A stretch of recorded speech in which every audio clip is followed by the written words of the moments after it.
الحمد لله رب العالمين. أشهد أن لا إله إلا الله وحده لا شريك له، وأشهد أن سيدنا ومولانا محمدا عبده ورسوله، صلى الله تبارك وتعالى عليه وعلى آله وصحبه وبارك وسلم تسليما كثيرا كثيرا. أما بعد، فقد قال رسول الله صلى الله عليه وسلم: خيار أئمتكم الذين تحبونهم ويحبونكم وتصلون عليهم ويصلون عليكم، وشرار أئمتكم الذين تبغضونهم ويبغضونكم، أو كما قال صلى الله عليه وسلم.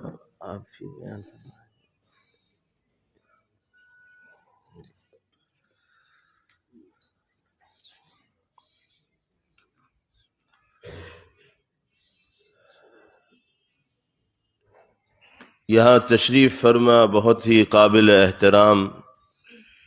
حضرات علماء کرام اور جمعیت علماء ہند سے وابستگی اور تعلق رکھنے والے ذمہ دار حضرات، ہم سب کے لیے خوشی، مسرت اور سعادت کا مقام ہے کہ اللہ رب العزت والجلال نے جمعیت علماء ہند کی مرکزی مجلس عاملہ کے انعقاد کی مناسبت سے اکابر و بزرگان دین سے ملاقات کا اور ان کے درمیان بیٹھنے کا اور ان کی گفتگو سے استفادے کا موقع میسر فرمایا۔ اللہ تعالی ہم سب کی حاضری اور جمع ہونے کو اپنی بارگاہ میں قبول فرمائے اور ہمیں اپنی دینی، ایمانی، ملی اور سماجی ذمہ داریوں کو حسن و خوبی کے ساتھ انجام دینے کی توفیق مرحمت فرمائے۔ آپ حضرات ماشاء اللہ اپنے اپنے حلقے اور علاقے کے ذمہ دار لوگوں میں شمار کیے جاتے ہیں، اور ذمہ داروں کا فریضہ اور ان کی ذمہ داری عام لوگوں کے مقابلے میں مختلف ہوتی ہے اور زیادہ ہوتی ہے۔ ہم اگر اپنی ذمہ داریوں کا احساس کرتے ہوئے اس کے مطابق امور کو انجام دیں گے تو دور تک اس کے اثرات محسوس ہوں گے، اس کے فوائد محسوس ہوں گے، اس کے نتائج سامنے آئیں گے۔ اور اگر ہم اپنے مقام اور اپنی ذمہ داریوں کا احساس نہ کرتے ہوئے زندگی گزاریں گے تو ہم اپنے وجود کو اور ذات کو جتنا نافع اور مفید بنا سکتے تھے اتنا نافع اور مفید بنانے میں کامیاب نہیں ہو پائیں گے۔ اس لیے ہم سب کو اپنے منصب کو، اپنے مقام کو، اپنے مرتبے کو جاننا ہے اور سمجھنا ہے کہ باری تعالی نے اس حوالے سے ہمارے اور آپ کے کاندھوں کے اوپر کیا ذمہ داریاں ڈالی ہیں اور اس کو کس انداز میں ہمیں سماج کے درمیان اور قوم کے درمیان ادا کرنا ہے۔ جناب رسول اللہ صلی اللہ علیہ وسلم نے اس حدیث پاک میں جو آپ کے سامنے پڑھی گئی، قوم کے ذمہ دار، مقتدر، پیشوا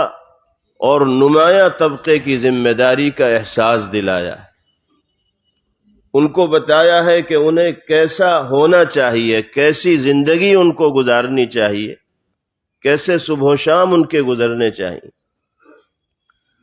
فرمایا خیار ائمتکم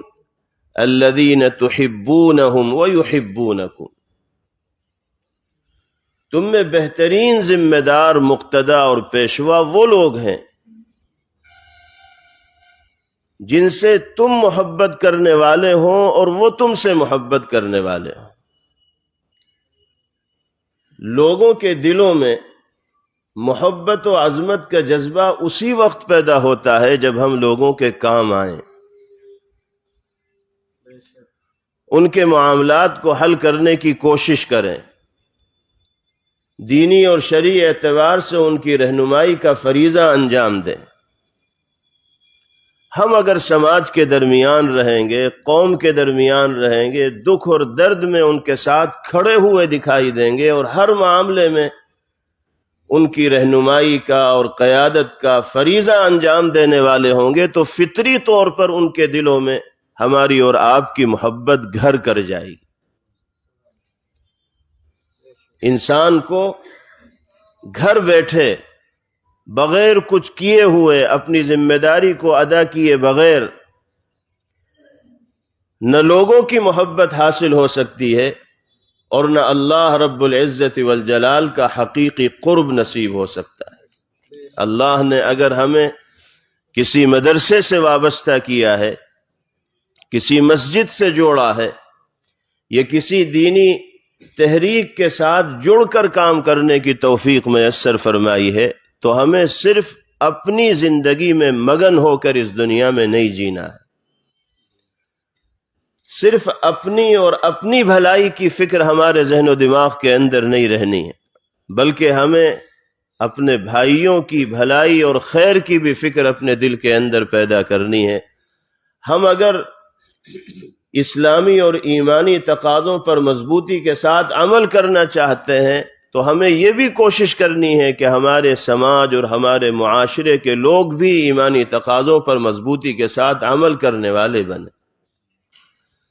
جناب محمد الرسول اللہ صلی اللہ تعالی علیہ وسلم نے یہی فکر قیامت تک آنے والے اپنے متبعین کو اور ماننے والوں کو عطا فرمائی۔ آپ صرف اپنی زندگی میں مگن ہو کر اس دنیا میں نہیں رہے،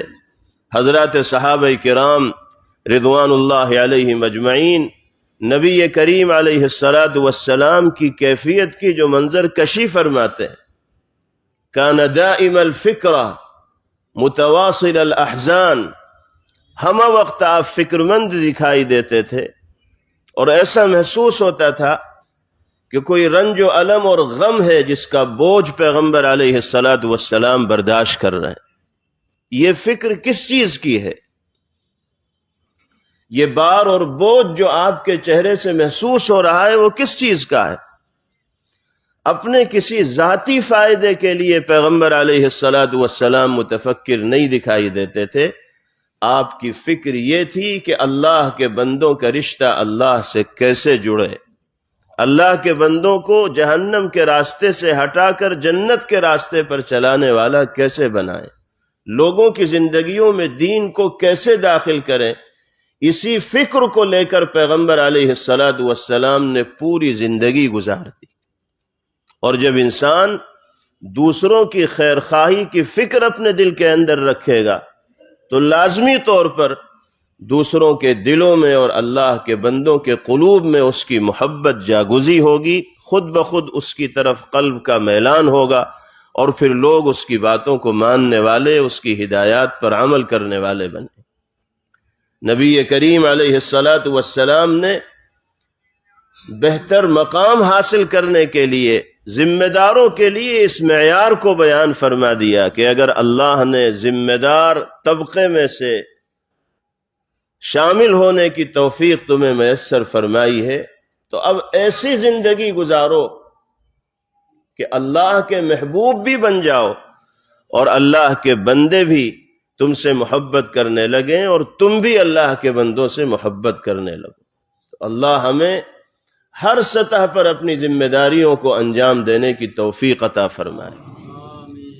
مدارس اسلامیہ کی لائن سے خدمات انجام دی جا رہی ہیں، دعوت و تبلیغ کی لائن سے خدمات انجام دی جا رہی ہیں، جمعیت علماء ہند کے پلیٹ فارم سے جو خدمات ملی اور سماجی سطح پر انجام دی جاتی ہیں وہ بھی دین کا ایک اہم شعبہ اور ایک اہم حصہ۔ جمعیت علماء ہند وہ پلیٹ فارم ہے جو ملت اسلامیہ کی ہر قدم پر رہنمائی کرتا ہے، ایمان اور عقائد کے تحفظ کے حوالے سے ملی اور سماجی میدانوں میں ملت اسلامیہ کے افراد کو ان کے واجبی حقوق کو دلانے کے حوالے سے جمعیت علماء ہند ہر نہج پر اور ہر سطح پر دنیا میں اور ملک میں بسنے والے مسلمانوں کے لیے خاص طور پر کام کرتی ہے۔ ہم اگر اس جماعت کی اور تنظیم کی تحریکات سے جڑے ہوئے ہیں تو در حقیقت ایک دینی فریضے کو ہم انجام دے رہے ہیں۔ اگر ہم کسی پریشان حال بھائی کی مدد کریں گے، کسی ضرورت مند کے کام آئیں گے، تو اللہ کی نگاہ میں ہم ایک عظیم عبادت کو انجام دینے والے قرار دیے جائیں گے۔ نبی کریم علیہ الصلاۃ والسلام نے ارشاد فرمایا، من ابلغ ذا سلطان حاجت من لا يستطيع ابلاغه ثبت الله قدميه على الصراط يوم تزل الاقدام۔ جو انسان کسی ضرورت مند کی ضرورت کو ذمہ دار تک پہنچا دیتا ہے، آفیسر کی ٹیبل تک اس نے کسی ضرورت مند کی درخواست پہنچا دی، اب ضروری نہیں ہے کہ اس کا کام ہو جائے، صرف اتنی کوشش اگر کر دی تو اللہ تعالیٰ اس کوشش کرنے والے کے قدموں میں اس دن استقامت پیدا فرمائیں گے جس دن اچھے لوگوں کے پیر ڈگمگا جائیں گے۔